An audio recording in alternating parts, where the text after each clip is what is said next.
الحمد لله رب العالمين والصلاة والسلام على أشرف الأنبياء والمرسلين نبينا محمد وعلى آله وصحبه أجمعين. سب تعریفیں اسی رب الکائنات کے لیے ہے جو دنیا و آخرت کا مالک ہے، اور جس کے لیے سب عبادتیں اسی رب الکائنات کے لیے ہیں. ان کی بے شمار درود و سلام ہو اس کائنات ہستی پر جنہوں نے ہر وہ عمل کر کے بتایا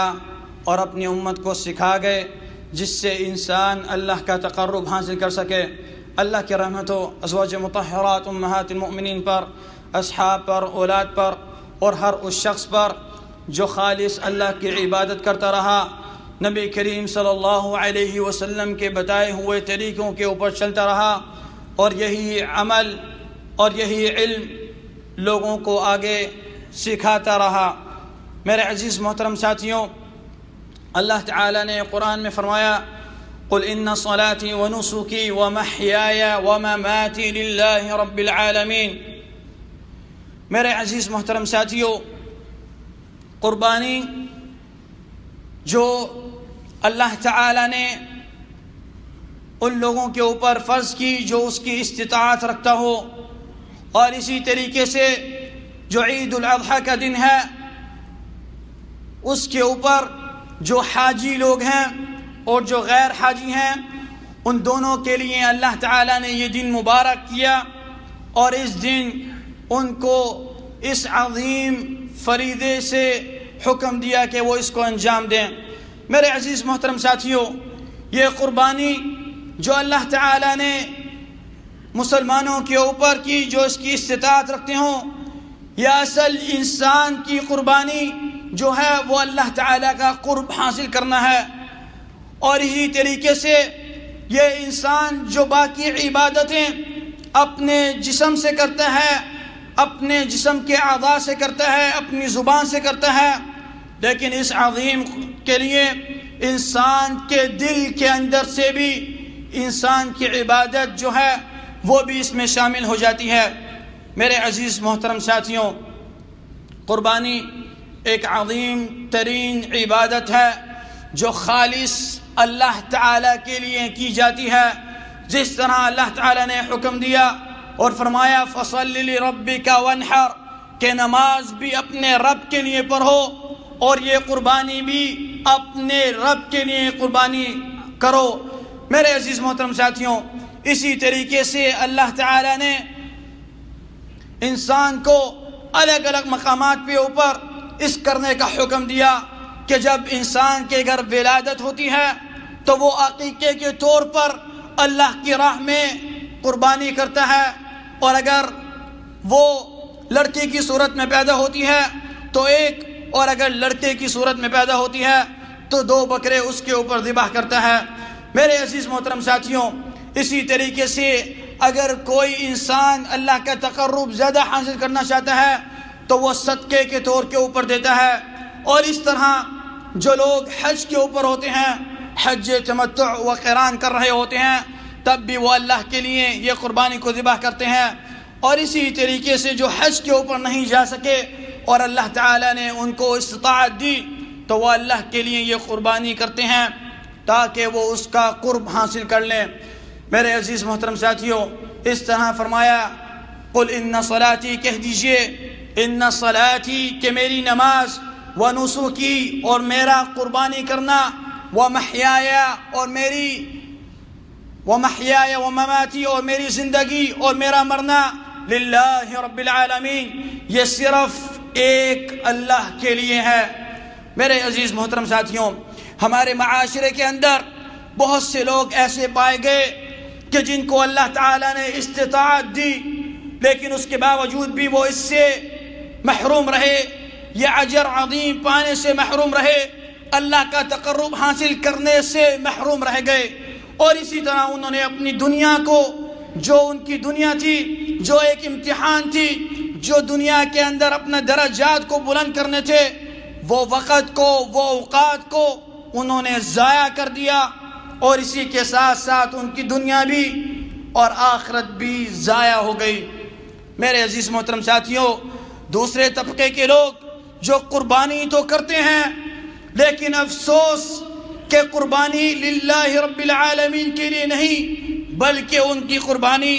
لوگوں کے لیے ہوتی ہے، ان کی قربانی معاشرے کے لیے ہوتی ہے،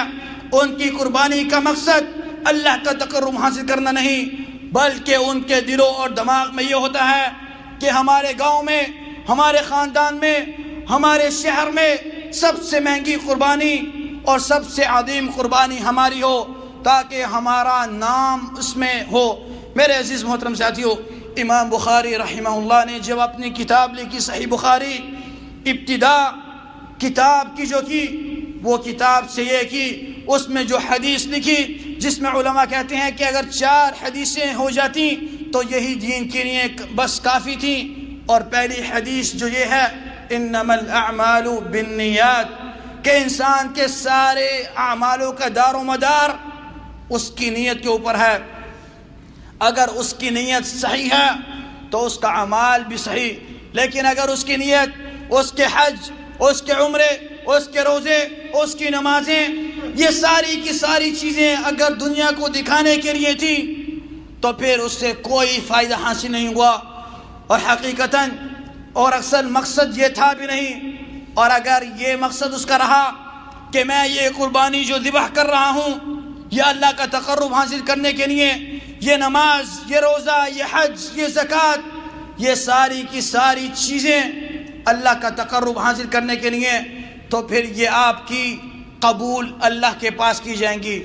اور میرے عزیز محترم ساتھیوں، علماء سے ذکر کیا گیا کہ ہمیں کیسے پتہ لگے گا کہ یہ اعمال، ہمارے رمضان کے روزے، ہمارے حج، ہمارے عمرے، ہماری زکاتیں اور ہماری قربانیاں اللہ کی بارگاہ میں قبول ہوئیں؟ تو کہا یہ سارے اعمال اللہ کا تقرب حاصل کرنے کے لیے دیے جاتے ہیں، اور ان کو کرنے کے بعد اگر آپ کی زندگی بدل گئی، اگر آپ کے دل میں اللہ کا خوف آ گیا اور آپ اللہ کے قریب ہو گئے تو سمجھ لو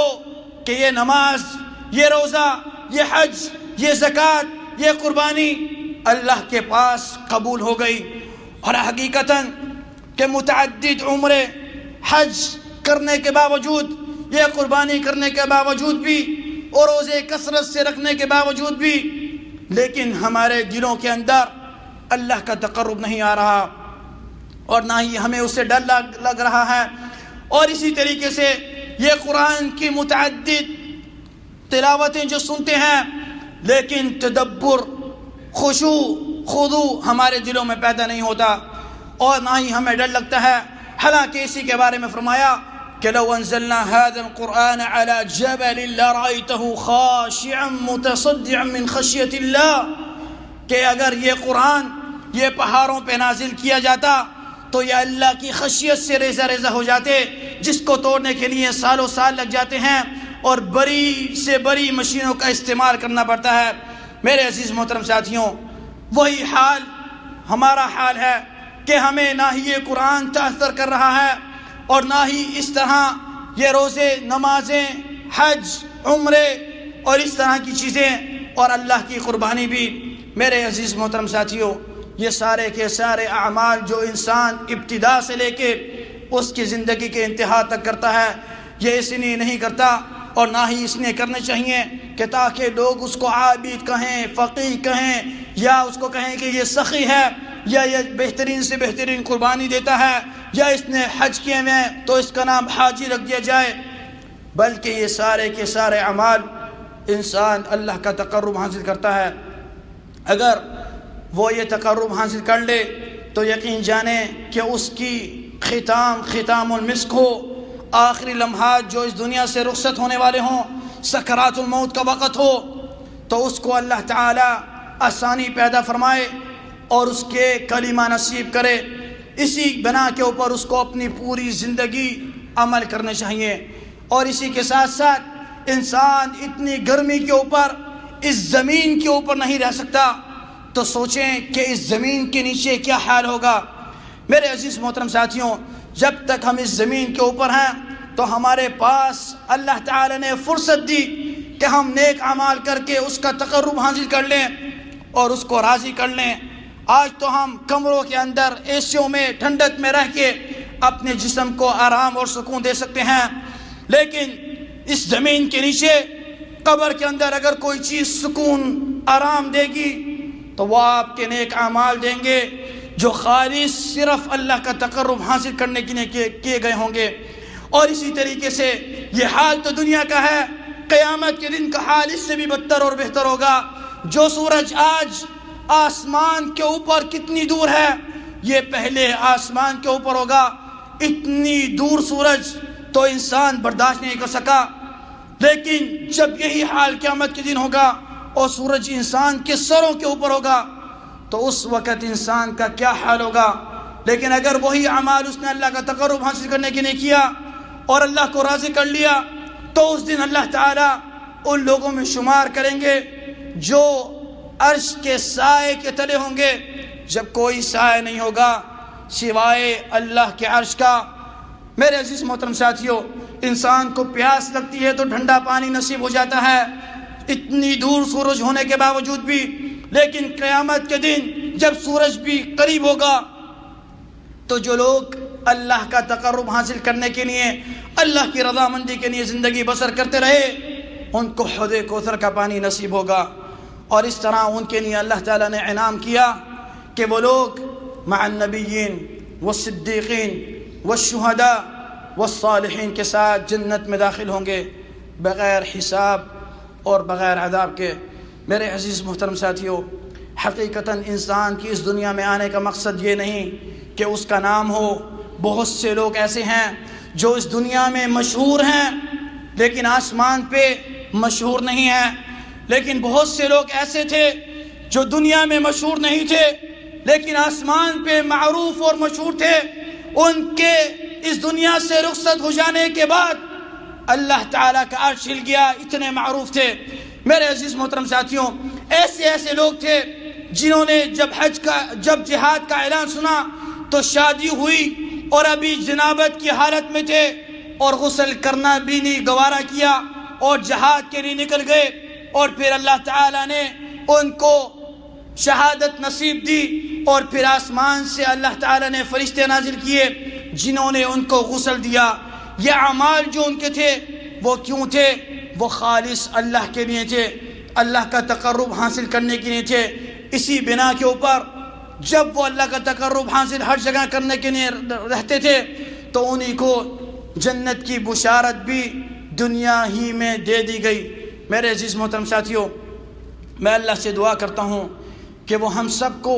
ہمارے چھوٹے اعمال، ہمارے بڑے اعمال، ہم جو بھی کریں اے اللہ خالص تیرے لیے کریں، تیرا تقرب حاصل کرنے کے لیے کریں۔ اے اللہ یہ ہماری چھوٹی چھوٹی نیکیاں اپنی بارگاہ میں قبول فرما لینا۔ اے اللہ ہم سے راضی ہو جانا۔ اے اللہ جب ہم اس فانی دنیا سے رخصت ہوں، اے اللہ ہماری زبانوں کے اوپر کلمہ لا الہ الا اللہ محمد الرسول اللہ نصیب فرمانا۔ اے اللہ ہمیں قبر کے عذاب سے محفوظ رکھنا۔ اے اللہ ہمیں قیامت کے دن کے عذاب سے محفوظ رکھنا۔ اے اللہ ہمیں ان لوگوں میں شمار کر لینا جو اے اللہ تیرے عرش کے سائے کے تلے ہوں گے جب کوئی سایہ نہیں ہوگا سوائے اے اللہ عرش کے سایہ۔ اے اللہ ہمیں ان لوگوں میں شمار کرنا جن کو حوض کوثر کا پانی نصیب ہوگا۔ اے اللہ ہمیں ان لوگوں میں شمار کر لینا جو مع النبیین والصدیقین والشہداء والصالحین کے ساتھ جنت میں داخل ہوں گے بغیر حساب کے، بغیر عذاب کے۔ هذا وصلوا وسلموا على حبيب المصطفى فقد أمركم الله جل من قال عليما حكيما إن الله وملائكته يصلون على النبي يا أيها الذين آمنوا صلوا عليه وسلموا تسليما قال النبي عليه الصلاة والسلام من صلى علي صلاة صلى الله بها عشرا اللهم صل على محمد وعلى آل محمد كما صليت على إبراهيم وعلى آل إبراهيم إنك حميد مجيد اللهم بارك على محمد وعلى آل محمد كما باركت على إبراهيم وعلى آل إبراهيم إنك حميد مجيد وارض اللهم من خلفاء الراشدين أبي بكر وعمر وعثمان وعلي وعن سائر الصحابة وعنا معهم برحمتك يا أرحم الراحمين اللهم اغفر للمسلمين والمسلمات والمؤمنين والمؤمنات الأحياء من والأموات اللهم اغفر لنا ولوالدينا ولجميع المسلمين برحمتك يا أرحم الراحمين اللهم اغفر لنا ولوالدينا ولجميع المسلمين برحمتك يا أرحم الراحمين اللهم وفق ولي أمرنا لما تحبه وترضاه اللهم وفق جميع ولاة المسلمين للبر والتقوى برحمتك يا أرحم الراحمين. ربنا آتنا في الدنيا حسنة وفي الآخرة حسنة وقنا عذاب النار. ربنا هب لنا من أزواجنا وذرياتنا قرة أعين واجعلنا للمتقين إماما. عباد الله، إن الله يأمر بالعدل والإحسان وإيتاء ذي القربى وينهى عن الفحشاء والمنكر والبغي يعظكم لعلكم تذكرون.